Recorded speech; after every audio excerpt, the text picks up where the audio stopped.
and welcome to Connect, the monthly series where we bring in experts, innovators, and community members to explore themes of loneliness, social connections, and healthy aging across Massachusetts.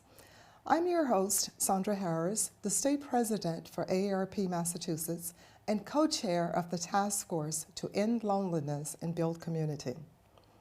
I was recently inspired by a blog written by Ryan Constant, an Harvard intern at Open Spirit, an organization based in Framingham. Ryan had just visited his first Sukkot festival, an evening of connections and reflections sponsored by the Framingham Interfaith Community Association. Ryan wrote, "In today's world, where injustices and historical conflicts are erupting in some of the most alarming ways, creating brave spaces for dialogue and understanding is more crucial than ever."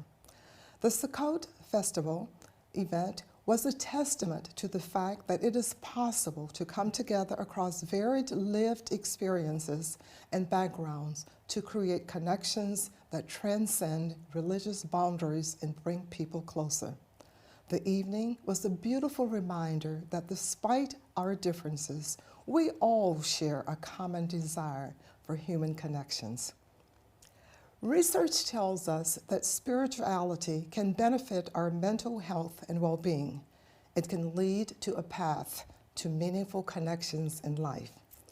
As we expand our understanding of healthy aging, we better understand the benefits of having meaning and purpose in our lives.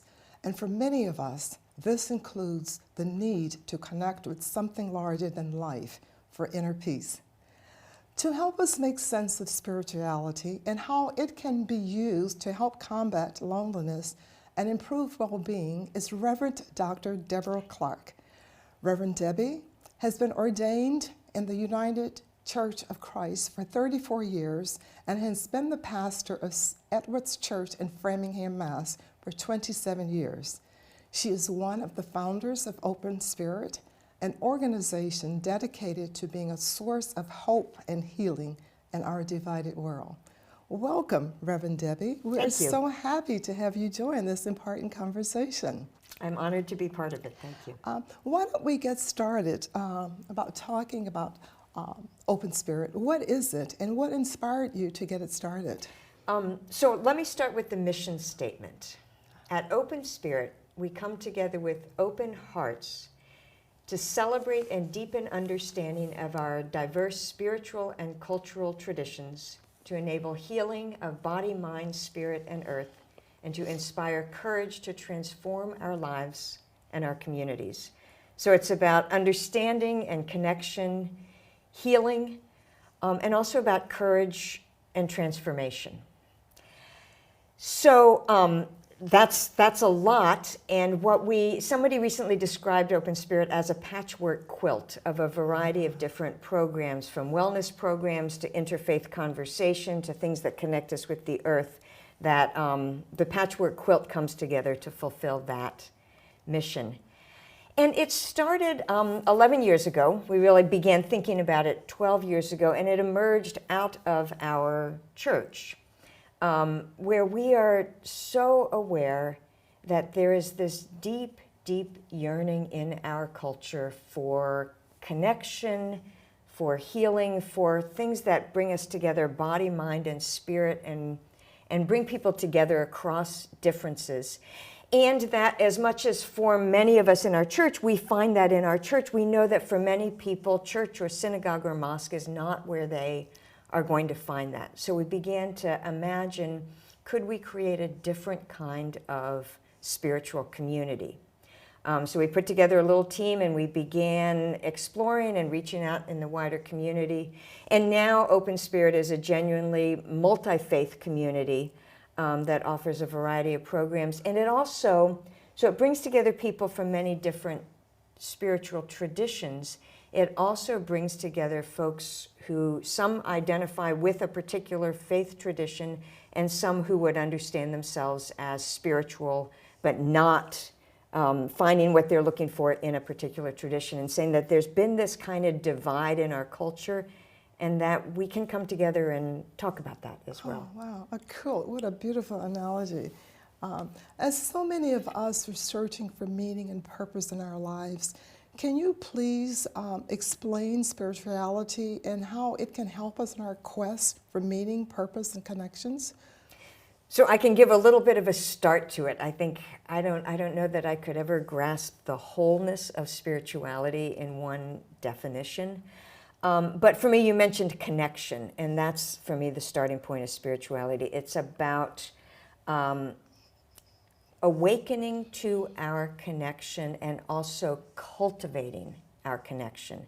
So that might be, well, it's connection with our deepest selves, it's connection with something beyond us, it's connection with other people, it's connection with all living beings, and also connection with a sense of purpose, a sense that I am here and I can make a difference and what I do matters. So, what is the relationship between spirituality and religion? So that's another really huge, complicated question. They're not exactly the same, but for me, at least, I experience them as deeply intertwined. So if spirituality is that yearning and search for connection and meaning, I think of religion as a frame that helps to shape and guide that search. So for some people, that frame of a religion offers a story, a central story, a set of practices, a community, and usually a set of principles and guidelines for how to live. So what I'm aware of in our world today is, for some of us, including me, that frame enables us to go really deep into something and is a source of tremendous richness. And that for other people, that frame is really confining. And so, I think always the question is, how do you find that just the right amount of framing and structure to your spiritual practices that enables you to have that depth without feeling like it's boxing you in, but actually is freeing you. So, can you have spirituality without religion? Does it depend? Do they depend on each other? You absolutely can. And maybe it's a matter of, if everybody in some ways has to have some kind of frame for their spiritual practice, some of it's about how we choose to name that frame. But some of it is about how organized and how part of a larger community it is. So yes, you can absolutely be spiritual and not be religious. Is the reverse true? Some people talk about being religious but not spiritual. I don't know anybody who's religious but not spiritual, because they're engaging in their religion as part of that search for meaning and purpose. Okay. So, what are some of the practices associated with being spiritual and becoming spiritual? So there's a whole wide range of practices. And practices is such a fascinating word, because it's a reminder that it's not about getting it right, but it's about doing something regularly enough that it begins to shape who you are. So meditation is a great example of a practice that we don't go through life meditating all the time, because you've got to drive the car and do all these other things. But when you meditate, even for a very short period of time, you begin to reshape the way you experience the world, and that impacts the way you drive your car, if you will. So meditation is a very powerful practice. Prayer, singing, walking in the woods. One of the things I think we sometimes leave out of when we think about spirituality, but for me is at the heart of it, is service, is spiritual practice. Yeah. So I would say is sharing a meal with somebody, because that's about acknowledging a connection, a shared need for sustenance, our capacity to impact each other, to share food together.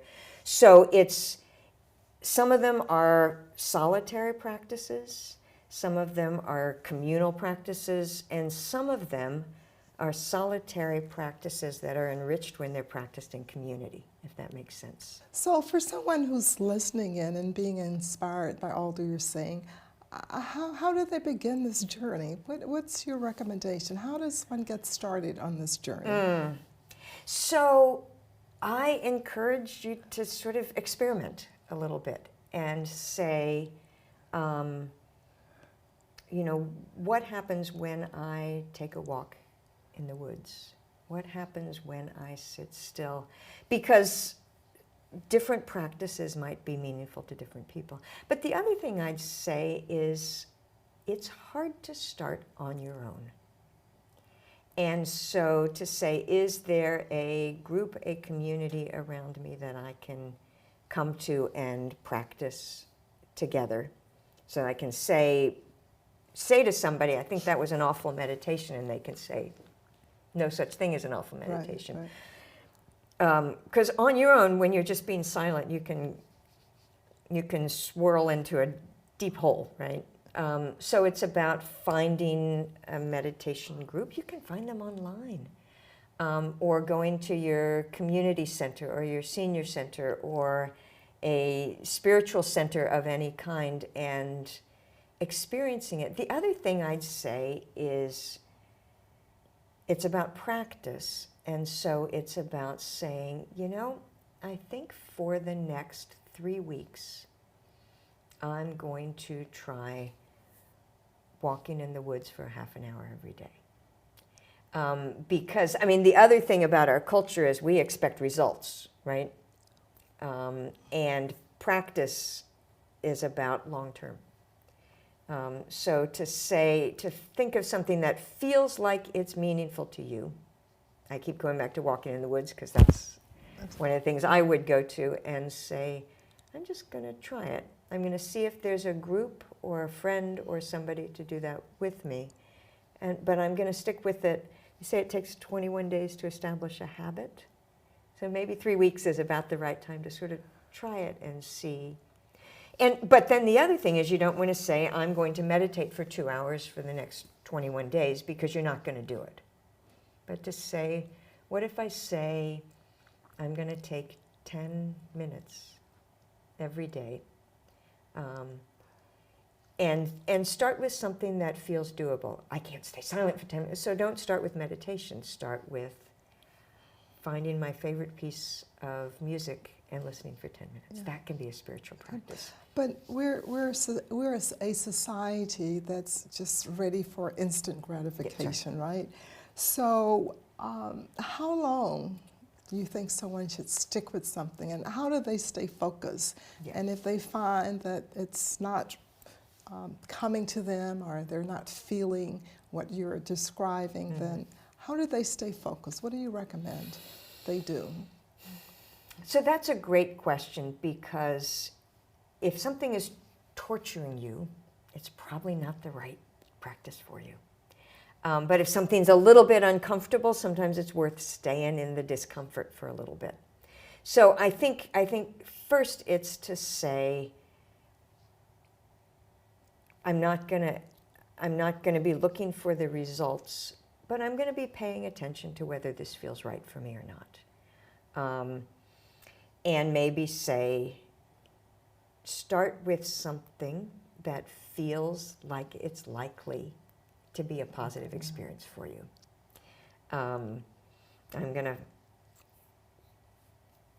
There's all sorts of things we think we should do. I should meditate.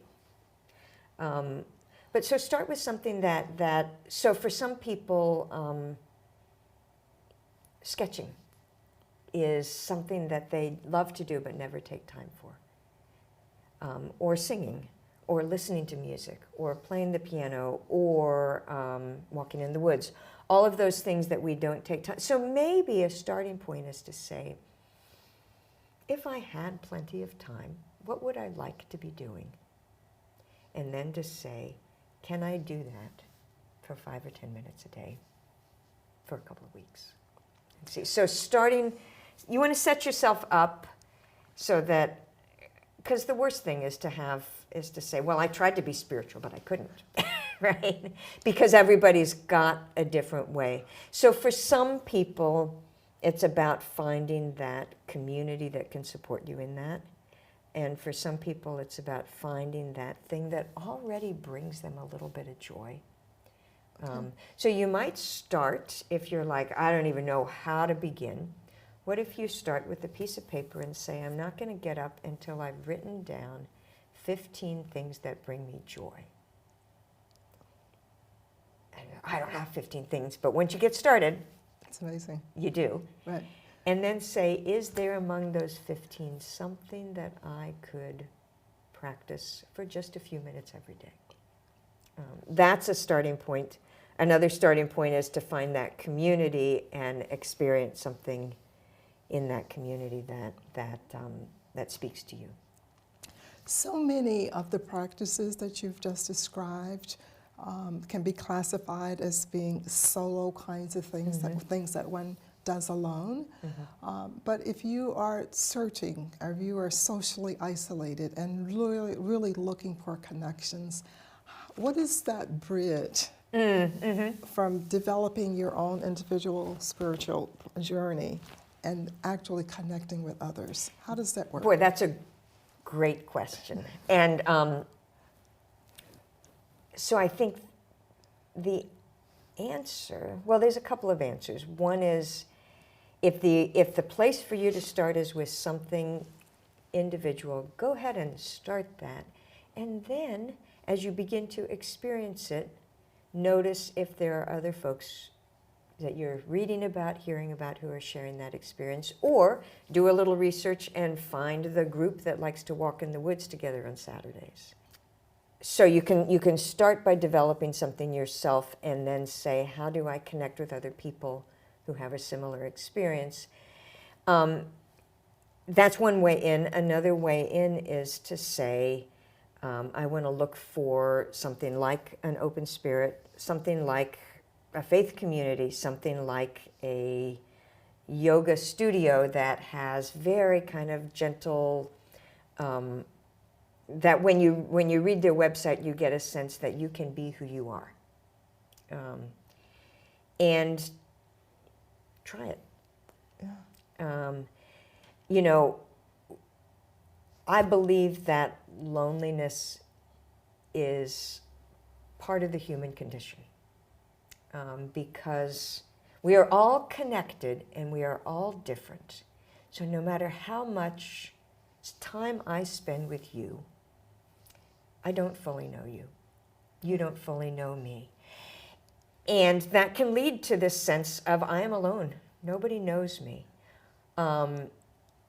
And so we're all sharing that. And if we can get past the judgments that we make about the fact that I feel lonely, to say everybody struggles with loneliness. And no matter how much you and I talk, I'm never going to fully know you, but maybe that's actually good, because then I can ask you something. Right. Then there's a discovery, then there's an awakening, then there's curiosity, and yeah. So then there's mystery, and mystery is really good. Yes, it is. So I think a piece of it is to trust that if you are struggling with loneliness, so are other people around you, including the people who look like they're always surrounded by people. So how does one get in touch with you? So our website is openspiritcenter.org, and that shows all the things that are involved in, and my email is debbie@openspiritcenter.org. So I'd be delighted to reply to emails and have some phone conversations and so forth. Oh, wonderful. Earlier, I referenced Ryan Constant, an intern at Open Spirit. Our field reporter, Cara Solomon, had an opportunity to catch up with Ryan. Let's hear what else Ryan has to say about his spiritual journey. Cara? We are so lucky to be here today with Ryan Constant, who is an intern at Open Spirit and a student at Harvard University. So I am so happy to have you here, Ryan. Thank you for coming. Thank you for having me. Yeah, absolutely. I just wonder if you can give us a little bit of a sense of beyond the borders of the divinity school. Is religion and spirituality something that you see a lot of young people tapping into, or are we in a time when that is not as sort of in fashion, or folks rely on that as a community builder? That's a very good question. I think I don't have much, I don't know, to speak on, like, besides abstractions, but what I do sort of see is this general trend, as we all know, in the digitized world. Um, Especially in the wake of COVID, there've been a lot of spirituality that you can say is less institutional, is the word I think I would use. It's more people are finding sort of their own path, so to speak, right? Um, a lot of it has to do, I think, with, you know, the capacity online to, like, find so many different outlets that allow you to find meaning and connect on a spiritual level. So I think I say that to say that in general, people are very, very open-minded um, on the Divinity School campus and abroad. And I think helping people to make sense of what's important to them has really been, in my conversations, very helpful. And just talking with people about that Mhm. um, has opened my eyes as well to sort of what spirituality means for people and what it could potentially mean for me. And you talk about self-growth, personal growth, development, those kind of things. They're very tied to meaning and spirituality too. So um, those are sort of my observations abstractly, but Yeah. yeah, yeah. I don't mean to make you a representative of anything, but I just was curious, yeah, from your vantage point. And can you talk a little bit about, as you know, loneliness epidemic in this country? You know, there has been a lot of focus on loneliness among older adults, but increasingly folks are really focusing on loneliness among younger people. And the needs there. And so I wonder if you can talk a little bit, if you're comfortable, with the role that loneliness has played in your own life and the lives of your friends or folks on campus. I can think of very few things, I think, in the human experience that are as tragic as loneliness, right? Being lonely. Um, you know, COVID has really been, not to mention it again, but it's like really been that thing that has, you think about social distancing and whatnot, and some of um, you know, the ways that we sort of combated the disease itself and focused on disease prevention.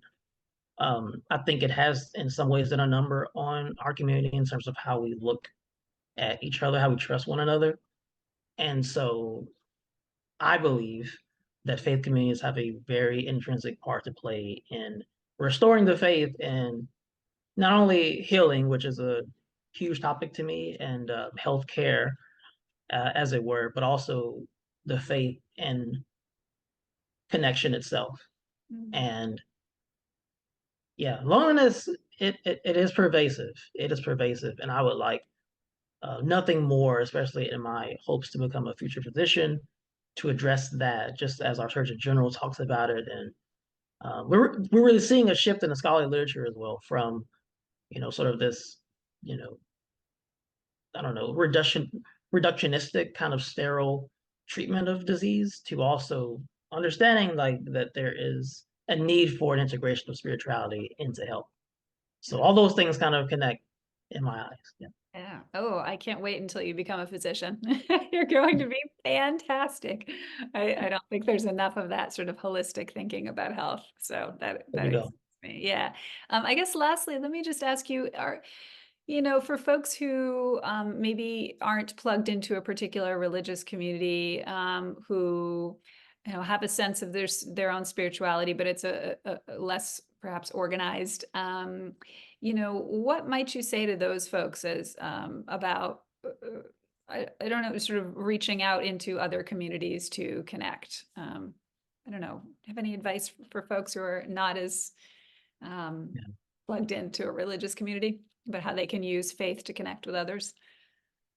Yeah, I think something about the philosophy of open spirit is that it kind of lowers the barrier, I think, in terms of people connecting um, and doing spiritual practices, whether it's contemplative practices or embodied practices.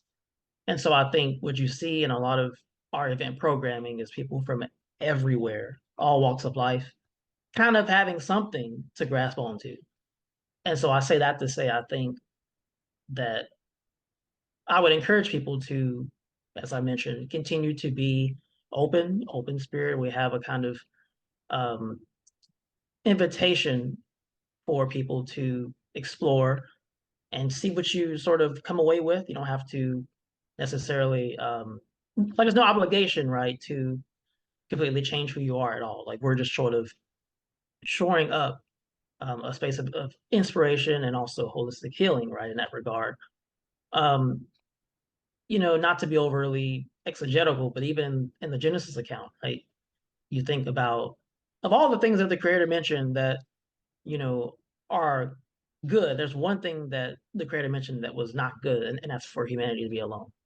And so I think, connecting, we talk about compassion a lot, and we're often connecting in terms of, being with, right? That's the meaning of sort of compassion, one another in terms of our suffering. But there's a lot of different ways we can connect and be with one another in community. In our humor, are we with each other in, I don't know, in joy? Are we with one another in other aspects of the human experience that, in ways that don't limit, how we can connect? I really encourage that kind of holistic, as you mentioned, perspective on that. So being open and being open to learn, right? I think are the really biggest things. So, Ryan, this has been a complete pleasure. Thank you so much for taking the time to talk, and have a wonderful weekend. Back to you, Sandra. Cara and Ryan, thank you so much. Reverend Debbie, before leaving, what is the one thing you would like to leave with someone who's watching today who is experiencing loneliness and sadness in their lives? What you're feeling is real, and it is painful, and you're not alone. Thank you, Reverend Debbie, for this conversation and for the important work you're doing to create connections to end loneliness. And thanks to you, our audience. We hope you've heard something today that inspires you to connect with something larger than yourself. Perhaps you, too, can embrace spirituality as a practice to bring loving kindness, empathy, and tolerance into your daily life, inspiring you to be the change needed in our world. And if you're feeling lonely, know that you are not the only person feeling that way. You may be surprised how eager others are to connect if you just give them a chance. Look for the good in others. Invite someone over, even if it's just for a cup of coffee or tea, or even a walk. You can make a difference in their life as well as in yours. We look forward to seeing you next month for another episode of Connect. Until then, let's commit to intentionally maintaining purpose, meaning, and connections in our lives. And let's find time to reach out, meet our neighbors, renew our friendships, and help build communities in our neighborhood. Visit us at endlonelinessma.com to watch past episodes of Connect and to learn more about the work of the Massachusetts Task Force to End Loneliness and Build Community.